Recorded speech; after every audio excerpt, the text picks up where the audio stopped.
بسم اللہ الرحمن الرحیم، اللہم صلی علی محمد و آل محمد و عجل فرجہم۔ آج سے ہم سورہ کہف کی آیات کے بارے میں بات کریں گے۔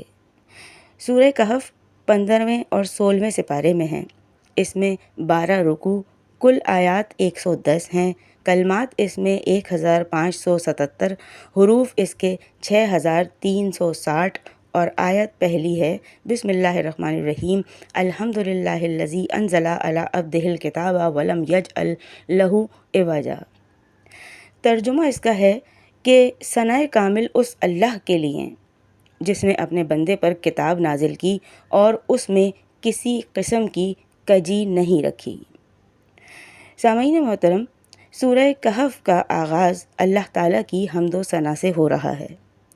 یہاں بالخصوص جس وجہ سے اس کی حمد کی جا رہی ہے وہ یہ ہے کہ اس نے اپنے بندہ خاص پر وہ کتاب نازل کی ہے جو قیم و مستقیم ہے، جس میں نہ کوئی افراط ہے، نہ تفریط، نہ تناقص اور نہ کوئی کمی، نہ فصاحت میں، نہ بلاغت میں، نہ الفاظ میں اور نہ معائنے میں۔ اور اس کتاب کی یہ بھی صفت ہے کہ یہ مبشر بھی ہے اور منذر بھی ہے۔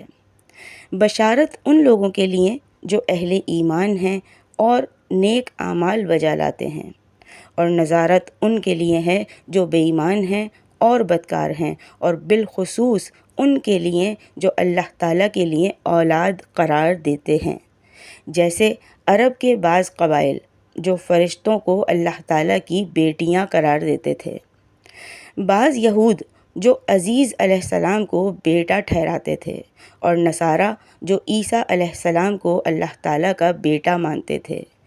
یہ جاہل ابن جاہل ہیں، اس بات کا نہ ان کو علم ہے اور نہ ہی ان کے باپ دادے کو کوئی علم تھا یا ہے۔ سامعین گرامی، یہ سلسلہ یوں ہی جاری رہے گا۔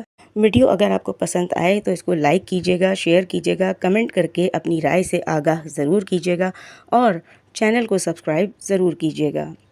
انشاءاللہ آپ سے پھر ملاقات ہوگی سورہ کہف کی دوسری آیات کے ترجمے کے ساتھ۔